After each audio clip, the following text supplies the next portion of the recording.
안녕하세요. 해외에서 오랫동안 한국대 입시를 준비하는 학생들을 지도형 경험 바탕으로 이 특례 입시를 중심으로 하여 한국대 입시와 관련하여 가능한 정확한 정보를 전달드리기 위해서 노력하고 있는 옹글리쉬의 옹인환입니다. 자, 오늘은 올해 2024년 9월의 감점에서 본 최근 특례 입시 트렌드라는 제목을 가지고 준비한 영상인데요. 이제 아마 올여름에 실시됐던 7월 중에 실시됐던 2025학년도 재우미 특별전형도 이제는 아마 대부분 대학들에 최초함이 발표된 상황이고 몇몇 대학들만 남겨놓고 이제 대부분 발표된 상황이고 이제 12월 말에 진행될 추가 합격 기간만 남겨놓고 있는 상황인데요. 아마 올해 입시를 진행하면서 특히 이 영상을 보시는 분들 중에 최저 결과가 너무 안 좋아가지고 이때 실망하거나 좌절한다 이런 분들만 계실 것 같긴 한데요.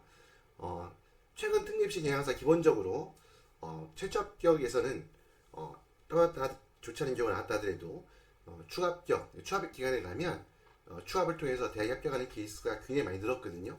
이제 그런 부분이 있다는 점 참고하셔서 조금 더 자신감과 희망 가지시고 기다리셨으면 좋겠고요. 아무튼 올해 입시를 진행하면서까지 꼭 올해뿐만 아니겠죠. 작년 10년 특례 같은 경우는 제가 지난 2월에 있었던 후기전형, 그 2, 3월에 있었던 후기전형이었던 결과 과정, 그리고 이제 이번에 여름에 실시됐던 2025학년도 특례 입시 결과라 과정, 그리고 그 전에 차례 몇 년 동안 보아왔던 그런 흐름들을 중심으로 해서 아무튼 현재 관점에서 특례 입시는 어떠한 개항과 특징을 갖고 있는가에 대해서 설명을 드리는 그런 시간을 가지려고 하고요.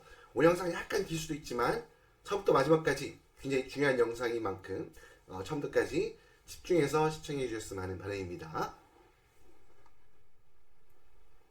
자, 그러면 본격적으로 2024년 9월의 관점에서 바라본 최근 특례 입시의 트렌드 살펴보도록 하겠습니다. 자, 첫 번째는요. 최상위권 대학 인기학과를 중심으로 해서 이 서류 전형의 합격선이 상향되고 있다는 건데요. 자, 이렇게 되는 이유 중에 하나는 가장 중요한 것은 학업 능력 전반에 있어가지고 준비대 학생 숫자가 좀 늘어났다는 겁니다. 그러니까 어떻게 보면 이제 당연한 이야기겠죠. 어떻게 보면 이제 입시의 어떤 그 경험들이 쌓이면서 특히 과거에는 교민들이 좀 많이 거주하는 지역이 중국이었어요. 그러니까 중국에 있는 큰 도시, 북경, 상해, 칭다오 정도 이 정도를 중심으로 해서만 교민들이 많이 모여있다 보니까 그 지역에서만 어떻게 보면 좀 특례 입시에 대한 그러한 실질적인 어떤 개항이라든지 합격이 필요한 성적이라든지 그런 내용들이 공유되고 좀 발전해서 그 지역을 중심으로 한 학생들에 국한해서 어떤 특례 입시 준비에 대한 어떤 제반적인 필요한 준비가 잘 갖춰졌다고 한다 그러면 그 이후에 지금 최근에서는 좀 중국의 교민분들이 이제 다른 지역으로 흩어지기 시작했죠. 그래서 제가 있는 베트남 같은 경우에도 하노이 호치민 지금은 양도시당 굉장히 많은 수의 한국 학생들이 모여서 공부하고 있는 중이고요. 그 외에도 인도네시아 자카르타라든지 우리 두바이라든지 아니면 세계 여러 지역에 다수의 교민들이 모여서 거주하면서 그 자녀들이 한국대 입시를 경험하는 그런 예들이 축적이 되기 시작하면서 이 말은 뭐냐면 그만큼 특례 입시를 준비하는 데 있어 무엇이 필요하고 어떤 과정에 학습이 필요하고 실제 상위권 대학에 합격하기 위해서 어느 정도의 준비가 필요한지에 대한 어떤 정보들이 많이 공유가 됐다는 거예요. 그러다 보니까 그만큼 학업 능력을 입증할 수 있는 그러한 자료를 한마디로 표준학력 평가 시험이 됐던 공인 영어 시험 성적이 됐던 그런 자료를 준비한 이런 준비대 학생 숫자가 많이 늘어나고 있다는 거고요. 그 다음 두 번째는 SAT가 이제 최근에 디지털 SAT 받기 전부터 내용이 뉴 SAT라고 하죠. 그러면서부터 디지털 SAT 1까지 이게 SAT 시험의 어떤 난이도가 좀 하향되면서요. SAT 성적에 있어서 고득점을 갖고 있는 학생들 숫자가 굉장히 늘어났다는 부분입니다. 이제 이러다 보니까 전반적으로 특히 상위권 대학에서 특히 우리 학생들의 다수가 진학을 희망하는 인기 학과들이죠. 컴퓨터과학, 소프트웨어라든지 이런 과들. 그 다음부터 이제 화학생명공학이라고 하는 대학에 따라서 화학공학, 생명공학. 보통 요즘은 화학공학, 생명공학을 따로 뽑지는 않고요. 대부분 나오면 화학생명이 붙어있는 경우가 많거든요. 물론 별도의 과도 있긴 합니다. 그리고 문과에서는 경영 관련된 학과들. 경영학과 그리고 이제 최근에 문과에서 가장 뜨겁게 부상하고 있는 미디어 관련 미디어 커뮤니케이션 관련 학과들 이렇게 학생들의 어떤 보면 인기가 치솟고 있는 그런 인기 학과들을 중심으로 해서 이렇게 어떤 서류 전형 합격에 필요한 성적대가 사용되고 있다는 부분을 말씀드리고요. 특히 국내 같은 경우 그래도 우리 의대 입시의 어떤 의대 그 선발 인원이 늘어남에 따라 가지고 아직 뭐 이제 입시가 수시 전형 입시 같은 경우가 나온 건 아니지만 아무튼 의대로 어떻게 보면 의대 정원이 늘어나니까 그만큼 이제 사회과 학생들 중에서 특히 이공계를 준비한 학생들 중에 이공계에 지원하지 않고 의대로 지원하는 케이스들이 있죠. 그 케이스 때문에 조금 분산되는 효과가 있어요. 그러다 보니까 국내입시에서는 의대 증원에 따라서 어떻게 보면 일반적인 그 이공계의 입학 점수는 낮아질 수가 있는데 재국민 특별전형 같은 경우는 올해도 의대 증원을 이루었음에도 불구하고 이 재국민 특별전형 3년 특례, 10년 특례에서는 의대로 뽑는 숫자가 그렇게 늘지 않았습니다. 거의 미미합니다. 몇 명, 뭐 서너 명 정도? 아마 이 관련해서 영상을 제작한 게 있으니까 그냥 참고해 보시면 알 텐데요. 그렇게 소수밖에 늘지 않았기 때문에 사실상 의대 지원으로 사회과 학생들이 분산되는, 그래서 그에 대한 도민으로 이공계의 어떤 입학 성적이 좀 내려가는 이런 현상이 재국민 특별전형에서는 발견될 수가 없는 상황이라는 그런 부분 때문에 이렇게 사회권에 대한 인기가, 특히 이공계 요즘 굉장히 인기가 많잖아요. 그래서 컴퓨터나 화학생명과 이쪽 인기가 워낙 많다 보니까 이공계 쪽 학생들 많이 몰리다 보니까 성적이 조금 부족한 친구들 같은 경우에는 컴퓨터 공학 소프트웨어를 지원 못하고 물리학과를, 그 다음 화학생명공학을 지원하기 좀 부담스럽다는 친구들은 화학과나 생명과학과, 뭐 생물학과 이런 데를 지원하게 되거든요. 그러다 보니까 과거에는 좀 상대적으로 입학 성적이 많이 낮았다고 할 수 있는 이런 순수이과, 자연과학 그런 대학에 속해 있는 이런 물리나 화학이나 생명과학의 전공까지도 영향을 줘서 거기까지도 동반해서 입학에 필요한 성적이 올라가는 그런 현상이 최근에 많이 관찰되고 있다는 부분입니다. 자, 다음으로는요, 첫 번째 카테고리, 첫 번째 그 내용에 대해서 말씀드리면서 잠깐 언급한 바 있는데요. SAT가 난이도가 하향이었습니다. 다른 것보다도 특히 SAT 어떤 리딩 있죠, 리딩 파트의 어떤 지문의 난이도가 많이 내려갔어요. 그래서 어떤 학생들 같은 경우는 체감하기에 오히려 토플 리딩의 지문보다도 SAT 리딩의 지문이 좀 더 쉽다고 할 정도로, 이 정도로 지문 난이도가 내려갔거든요. 물론 전체적인 분량도 줄어들었고요. 시험에 필요한 시간도 줄어들었습니다. 그러다 보니까 이런 부분 때문에 특히 올해 보면 올해 디지털 SAT 시험 보면서 1500점 이상의 고득점을 획득한 학생 수가 폭발적으로 늘어난 것 같아요. 물론 이제 보면 그렇다고 전체적인 성적이 올라간 건 아닌 것 같거든요. 근데 특히 상위권 중심으로 해서 한마디로 열심히 공부해서 준비한 학생들 같은 경우에는 과거에는 1400대 중반 정도 점수가 나올 거라고 판단했던 학생들이 1500점을 넘어서는 그 성적을 받는 학생 수가 크게 늘었다는 부분이고요. 자, 이렇게 될 수밖에 없었던 건 딴 것보다도 첫 번째 디지털 SAT 때문에 시험 접근성이, 시험을 볼 수 있는 어떤 그런 시험의 접근성이 개선이 되다 보니까 응시한 학생 수가 많이 늘어났고요. 특히 SAT 말고도 난이도가 하향 조정됐는데 특히 그 리딩의 지문 이 자체의 내용이 간단하다기보다는 좀 쉬워지면서, 그러면서 어떻게 보면 좀 제외한국학교나 그 한국제학교죠, 아니면 비어학과 로컬학교에서 공부하는 학생들 같은 경우에도 좀 접근해서 공부해서 시험에 응시할 수 있는 어떤 그런 상황이 있다 보니까 최근에 특히 한국학교를 중심으로 해가지고 SAT 응시하는 학생 숫자가 폭발적으로 또 늘어나고 있습니다. 자, 이런 부분 때문에 SAT가 입시에 있어서 차지하는 비중 자체도 커졌고, 또 한 가지는 고득점이 그만큼 많아졌다. 그래서 SAT 공부하는 친구 같은 경우는 그거보다는 조금 더 열심히 해야겠다.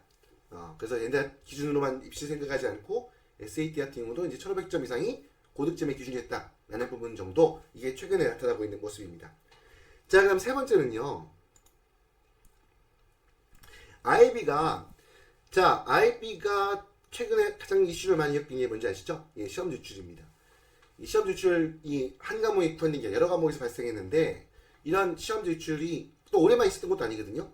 근데 특히 올해가 좀 약간 많이 번진 거고요. 자, 이런 부분에 대해서 IB 쪽에서 적극적인 대응을 하지 않았어요. 그냥 어떻게 보면 약간 보면 좀 속된 말로 말씀드리면 방치한 거죠. 그러다 보니까 IB에 대한 대학에 대해서 IB가 어떻게 보면 과목별 시험지가 유출된 상태에서 시험을 봤기 때문에 이런 거에 대해 또 IBO 측에서 적극적인 대처를 당장에 하지 않았기 때문에 아무래도 공신력이 떨어질 수밖에 없죠. 반면에 SAT 성적을 취득한 학생들이 많아졌죠. 그러다 보니까 IB 공신력 약화에 따라서 상대적으로 SAT 성적의 변별력이 커졌다는 겁니다. 특히 SAT를 성적에 제출 학생 숫자가 빠르게 늘었다는 거죠.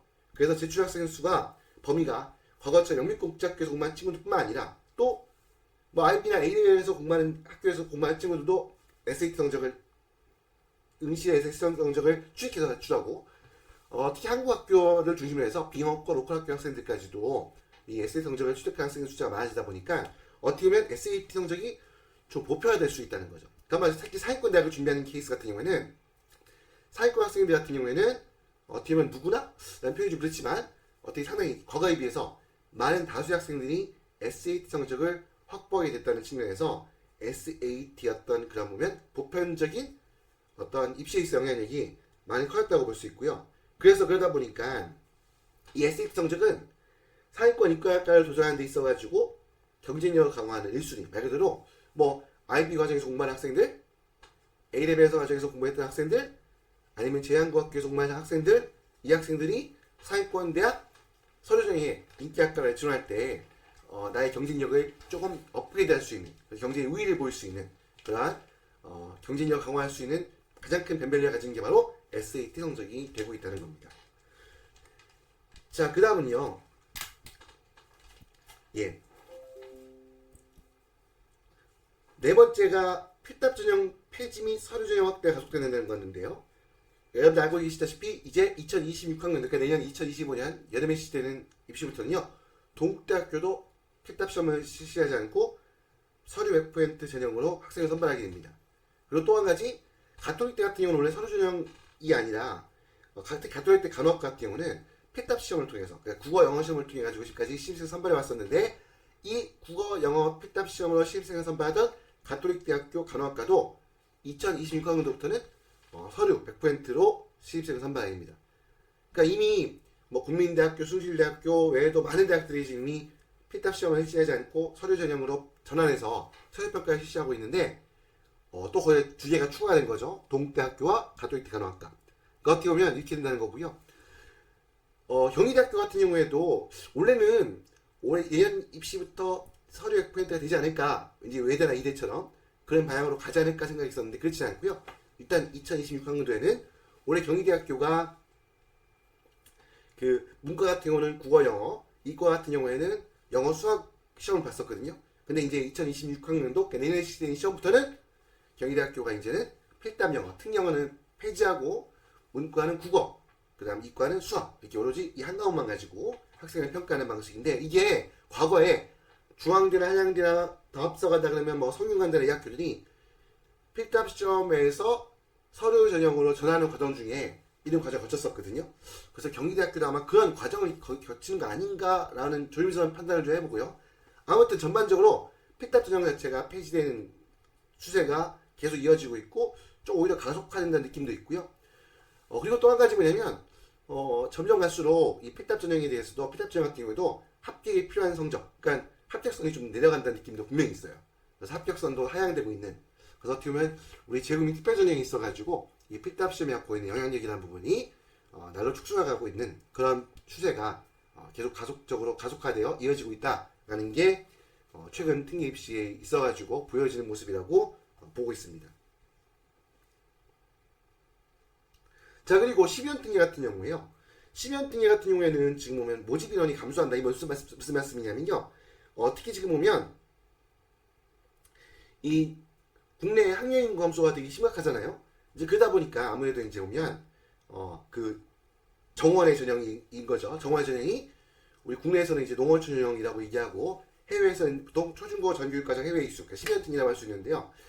이 부분에 대한 그 교육 당국의 아니면 여러 가지 사회적인 어떤 문화적인 그런 압박들이 많죠. 왜냐면 특히 지방국대 같은 경우 요즘 보면 신입생을 모집하는 데 있어 어려움을 겪고 있잖아요. 그런 상황이다 보니까 이 서울에 있는 주요 대학들의 정원을 어느 정도 조금 조정할 필요가 있는 거죠. 제한할 필요가 있는 거죠. 이러한 어떤 교육부였던 교육당국이었던 방침이라든가 사회적인 분위기 때문에 이 상위권 대학들 중심으로 해서 심의한 특례에도 신입생을 선발하는 숫자를 빠르게 줄여가고 있습니다. 자, 그러다 보니까 특히 연대 고대 같은 경우에는요. 연세대학교 본교, 연세대학교 같은 경우는 뭐 저 언더우드 국제대학이라고 있죠. 그 다음 글로벌 인재대학이 있죠. 여기의 숫자를 빼고 나머지 연대 신촌 캠퍼스에 있는 본교의 입학 상황을 보면요. 사실상 이제 3년 특례에서 신입생을 선발한 숫자하고 비슷한 숫자만은 12년 특례에 선발합니다. 고대는 이미 그렇게 된 거고요. 물론 이제 처음에 모집한 다음에 이 고대에 합격한 학생들 중에 몇몇 친구들은 서울대 합격해서 서울대로 빠져나간다거나 아니 그 외 다른 대학들로 빠진 케이스도 있긴 하겠지만 결과적으로 등록한 숫자를 봤을 때는요. 이미 고대 같은 경우에는 3년 특례보다 3년 특례로 모집해서 선발해서 뽑힌 학생들 숫자보다 12년 특례로 실제 등록한 숫자가 더 적습니다. 이런 상황까지 왔고 반면에 12년 특례에 해당한 학생들 숫자는 매년 조금씩 증가하고 있습니다. 물론 이제 증가 속도가 요즘 좀 줄어들기 시작했어요. 한때 굉장히 빠른 속도로 10년 특례에 해당한 학생의 숫자가 늘어나다가 이것도 어떻게 보면 지금 최근에 와서 학령 인구 감소라는 그 부분에 영향을 받았는지 몰라도 좀 증가하는 속도가 둔화되겠지만 어찌든 그래도 10년 특례에 응시한 학생 숫자는 우상이 하고 있어요. 그러니까 어떻게 보면 대학에서 선발하는 학생 수는 줄어들고 그렇죠? 그러면 10년 특례에 응시의 자격을 갖고 있는 학생 수는 늘어나고 당연히 어떤 결과가 나올까요? 경쟁이 더 치열할 수밖에 없는 거죠. 자 그러다 보니까 3년 특례와 동일한 수준까지 특히 고대뿐만 아니라 연대도 약간 제가 봤을 때 인기학과 중심으로는 한양대학교도 마찬가지로 우리 한양대학교가 10년 특례에서는 그렇게 타이트하지 않았었는데 이공계 같은 경우에는 한양대는 공대가 굉장히 유명하죠. 뭐 연고대하고 큰 차이가 없는 그러한 지위를 갖고 있는데요. 그 위상을 갖고 있는데 여기도 보면 점점 합격이 필요한 성적대가 3년 특례와 동일한 수준까지 상승하고 있다는 거고요. 특히 연대 같은 경우에 보면 원래 글로벌 인재대학이 비교적 연세대학교 그 그룹 중에서는 연세대학교 원주 캠퍼스, 미래 캠퍼스를 빼고 그룹 중에서는 가장 입학 성적이 나아서 과거에는 좀 글로벌 인재대학은 들어가기 쉬운 그런 학부로 인식이 되어 있었는데요. 아무래도 그렇잖아요. 본교에 뽑는 10년 특례로 뽑는 학생 숫자가 줄어들다 보니까 그러면 어떻게 되겠어요? 이 10년 특례에서 본교를 지원한 학생들이 자연스럽게 어떻게 했어요? 안정 지원을 위해서 연세대학교 언더우드 국제대학이라거나 아니면 이제 글로벌 인재대학까지 이제 확산이 되는 거죠. 옮겨가는 거죠. 그러다 보니까 최근에 와서는 이러한 그 연고대 중심으로 10년 특례 합격선 올라가다 보니까 3년 특례도 마찬가지 이야기예요. 아무튼 글로벌 인재대학 합격선까지도 빠르게 동반 상승하고 있는 것이 최근의 영향이다. 오늘 지금 영상에서는 연고대가 말씀드렸지만 제 생각에는 이런 연고대가 보여줬던 어떤 이런 경향이 제 생각에는 아마 아래 대학까지도 확산이 되지 않을까 생각을 하고 있습니다. 그래서 10년 특례에 해당하는 학생이라거나 학부모님께서는 긴장하셔야겠습니다. 열심히 하셔야 된다는 말씀을 드리는 거고요. 자, 그 다음 넘어가서 6번째입니다. 6번째는요. 이 비교과 기타 활동 연별력이 축소되고 있다는 건데요. 여러분들 비교과 활동이라고 하면 어떤 것들이 포함되냐면 어떤 분들 비교과 활동하니까 이게 교과가 아니니까 동아리 활동, 수상 실적만 이게 생각하시는 분들이 그렇지 않습니다. 그 중에서 비교과 활동하면 큰 부류가 제일 첫 번째가요. 표준학력 평가 시험이에요. IB A레벨 학교 효과 과정이 있다 하더라도 이것도 비교과 활동입니다. IB 그러니까 교내에서 하는 비교과 활동인 거죠. 교내에서 하는 어쨌거나 IB라든지 SAT, AP, A레벨 같은 표준학력 평가 시험도 비교과 활동에 해당하고요. 그 다음 공인 영어 시험, 그러니까 토플, 토익, 마일츠, 탭스. 그 다음에 이제 그 외에도 이제 외국어 시험들 있죠. HSK라든지 뭐 델레라든지 여러 가지 시험도 있지 않습니까? JLPT라든지 아니면 이제 하여튼 보면 이런 것들 이런 시험들도 있잖아요. 보면 이것들이 이제 표준 그 공인 어학 시험 성적이죠. 이것도 비교과 활동의 중요한 또 하나의 카테고리고요. 그 다음 카테고리가 이제 동아리 활동, 수상 실적인데요. 아무래도 이런 부분들이 빠르게 축소가 될 수밖에 없는 부분이 이게 뭐냐면 예를 들어서 여러분들 그 2025학년도 입시공간을 보시면요. 연세대학교 같은 경우는 비교과 활동 기록 그 표를 작성해서 제출하되 비교과 활동에 대한 입증 서류, 증빙 서류를 제출한 걸 빼버렸어요. 증빙 서류 안 보겠다는 거예요. 이 연대는 수상 실적 교내든 교회든 관계없이 수상 실적을 제출할 수 없게 돼 있거든요. 근데 한 단계 더 나가서 이제 활동 내역을 내는데 증빙 서류 내지 마라. 그럼 극단적으로 물론 이제 그 활동표에 대해서 학교에 뭐 서명을 받아야긴 하지만 극단적으로 그 내용을 어떻게 보면 그냥 어떻게 보면 자기적으로 만들어서 내는 경우도 있을 수도 있는 거죠. 그럼 증명서류가 없으니까 확인할 길이 있나요? 그거 어떻게 하자는 건가요? 이에 반면에 어떤 내용을 보여주는 거냐면요. 이런 활동 내역에 대해서 더 이상 공신력을, 그 변별력을 부여하지 않겠다는 겁니다. 극단적으로 말씀드리면 참고만 하겠다는 겁니다. 고대 같은 경우에도 비교과 활동을 연락해 한번 제출할 수 있긴 한데 중요한 건 뭐냐면 원래 다른 학교들 보면 비슷한 활동 내용 같은 경우는 한 개 항목을 묶어서 낼 수 있는 게 있거든요. 그러니까 같은 비슷한 활동이라 그러면 뭐 동아리 활동 같은 경우도 비슷한 동아리, 수상 시험도 비슷한 수상. 예를 들어서 뭐 교내 성적 우수상 같은 게 있죠. 뭐 11학년 2학기 성적 우수, 11학년 2학기 성적 우수, 12학년 1학기 성적 우수. 이거를 묶어서 한 개 항목을 낼 수가 있었는데요. 고대는 그렇게 하지 않고요. 고대는 한 개당 하나입니다. 그러면 10개 중에서 당연히 표준학력 평가시험 성적, 공인영어 어학시험 성적, 교내에서 어떤 성적 우수상 채우다 보면 그래도 10개가 차는 학생들이 있겠죠. 그럼 그 친구는 어떻게 했어요? 다른 비교과 활동 내용을 물론 내긴 내겠지만 소수 조금밖에 못 내겠다는 거죠. 그리고 성균관대 같은 경우는 비교과 활동을 낼 수 있는 게 물론 이제 표준학력 평가하고 그 어학시험은 따로 빼고 나머지 이런 동아리 활동이라든지 아니면 기타 봉사활동 이런 내용을 제출할 수 있는 것을 5개로 제한해놨습니다. 그러니까 여기서 보는 것처럼 한마디로 비교과 활동 중에서 동아리 활동, 봉사활동과 같은 기타 활동을 제출할 수 있는 서류의 분량이 제출할 수 있는 가지수의 분량이 사실상 축소했다는 거죠. 그래서 그만큼 국내 입시에서 아마 이거는 국내 입시에 여러분들 알다시피 대입 공론서 강화 방안이 작년 입시부터 이제 본격적으로 전면 시행됐거든요. 몇 년 동안 단계 거쳐가지고 이런 아마 대입 공론서 강화 방안의 어떠한 그러한 결과가 이제 해외 고소 공부한 학생들이 응시하는 재외국민 특별전형까지도 확산되고 있는 과정이라 보시면 될 것 같고요. 자, 그 다음에 이제 7번째로는 이런 비효과 활동 중에 기타 활동뿐만 아니라 교회 활동의 반영 비율이 사실상 이거는 특히 연세대학교와 고려대학 같은 경우는 교회 활동이라든지 교회에서 이루어진 그러한 실적 이런 내용들을 일체 제출할 수 없게 되어 있습니다. 그러니까 한마디로 교회 활동 같은 경우는 점점 그 비중이 뭐 제출을 잘 안 받겠다는 거니까 그러면 이게 우리 국내 입시 일반 입시에서는 이미 대입 공론서 강화 방안 때문에 모든 대학이 여러분 알고 계신 수시 학생부 종합전형 같은 경우에 아니면 우리 보통 보면 알고 있는 여러 가지 이제 그 전형들 같은 경우에 보면 여기에는 아예 이런 외부할 교회 활동 성적 자체를 아무 활동 내용을 제출할 수 없게 돼 있거든요. 자, 이런 부분들이 상위권 대학을 중심으로 해서 어떻게 또 점점 확산이 되갈 거라고 저는 예상을 하고요. 아무튼 교회 활동의 반영 비중이 그만큼 줄어들고 있다는 겁니다. 자, 그 다음에 이제 우리 보통 보면 이제 의대, 약대, 그 다음 또 그 다음에 간호학과가 있죠.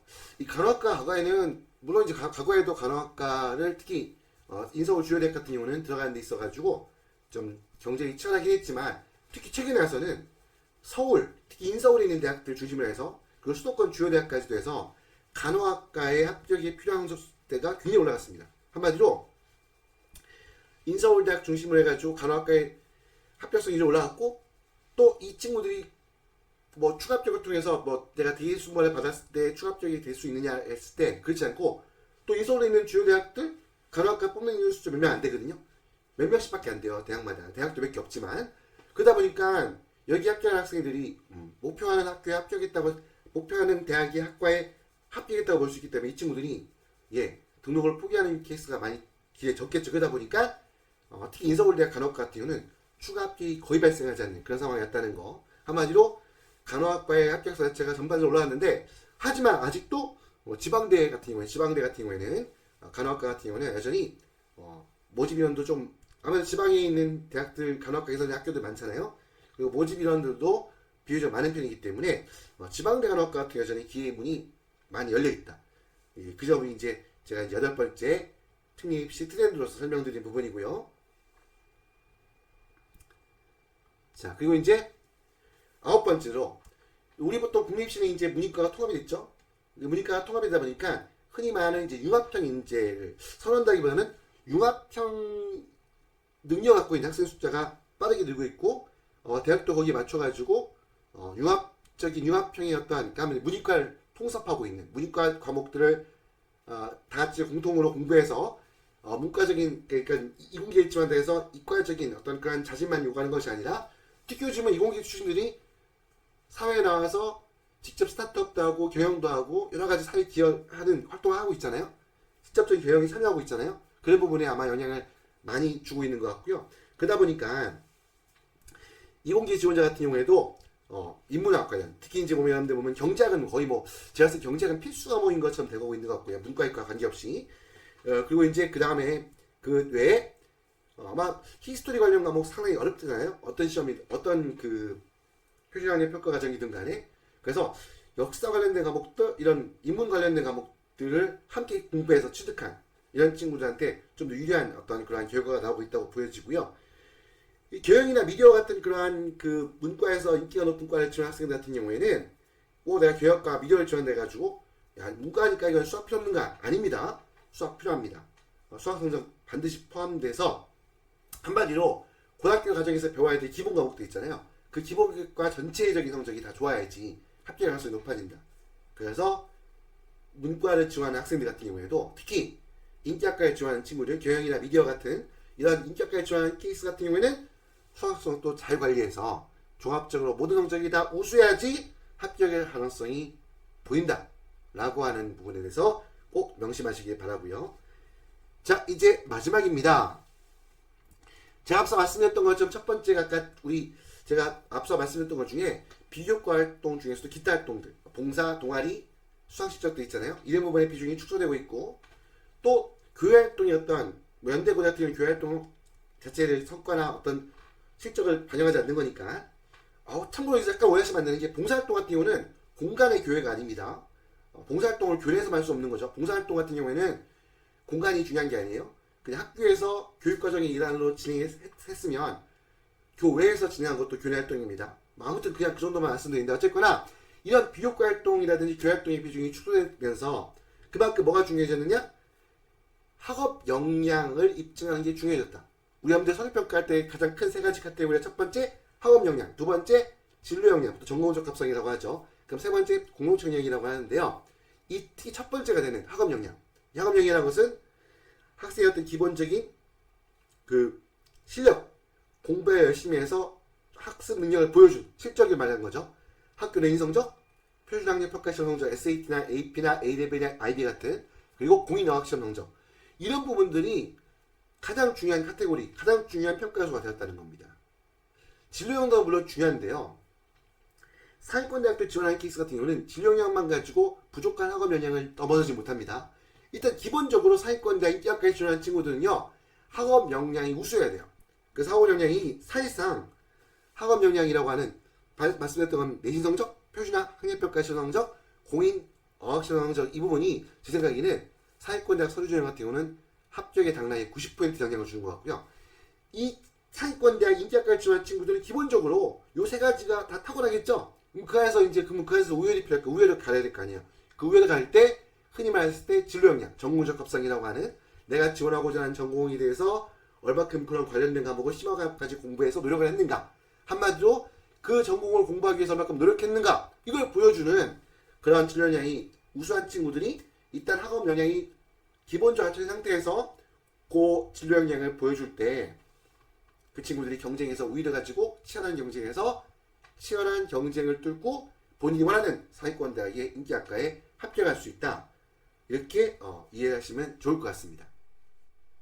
자, 지금까지 이렇게 해서 2024년 9월 현재 시점에서 바라본 이 재구민 특별전형 특례입시의 최근 경향에 대한 설명을 드렸는데요.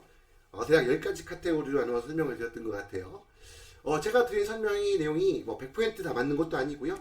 또 최근 입시의 트렌드가 100% 여기에 모두 적용되는 것도 아니고, 또 제가 설명드린 10가지가 다는 아닐 겁니다. 그것도 어떻게 보면 바라보는 관점에 따라서, 준비하는 관점에 따라서, 아니면 교과 항상 대학 입시에는 예외적인 부분이 있으니까 그 예외적인 경우들이 분명히 여기 제가 오늘 설명드린 내용을 벗어난 케이스도 있을 텐데요. 일단 기본적으로 제가 드린 설명은 기본적으로 보편적인, 어떻게 보면 꼭 제가 또 말씀드린 게 보편 일반할 수는 없긴 하겠지만, 제가 작년 올해 이렇게 입시를 꼭 살펴보고 진행하면서 발견했던 어떻게 보면 남들로 경험적으로 체득한 부분들 정리해서 말씀드린 부분입니다. 하여튼 아무튼 간단히 말씀드리면 공부 열심히 한다는 거고요. 그리고 SAT 무리스럽지 않은 시험입니다. 이제는 열심히 하시면 충분히 성적 받을 수 있으니까 SAT 공부도 열심히 하시고요. 상위권 대학을 가기 위해서는 공부 열심히 하셔야 됩니다. 너무 당연한 이야기인데요. 이제 기타 활동이나 비교과 활동 관련해서 특히 기타 활동 같은 경우에는 이런 부분들이 물론 인격적인 측면에서 우리 말이죠, 교육적인 측면에서 꼭 필요한 부분일 수 있지만, 하지만 상위권 대학 인기학과에 지원에 있어서는 경쟁이 치열하기 때문에 학업 역량을 입증할 수 있는 그런 뒷과된 점수를 만드는 게 더 우선이다라는 부분들 다시 한번 강조드리고 싶고요. 아무튼 이렇게 해서 오늘의 영상에 기본적으로 준비한 내용은 다 말씀을 드렸습니다. 하여튼 해외에서 열심히 공부하시면서 뭐 여러 가지 어려움도 있고 때로는 조금 실망할 때도 있고 좌절할 때도 있겠지만 그거는 잘 극복해내셔서 입시 준비 잘 하셨으면 좋겠고요. 제가 오늘 드린 설명이 해외에서 공부하면서 한국대 입시를 준비하는 데 있어가지고 조금이나마 도움이 되셨기를 바라면서 오늘 영상 도움이 되셨다면 구독과 좋아요 함께 부탁드리고 지금까지 옹글리시의 옹인환이었습니다. 감사합니다.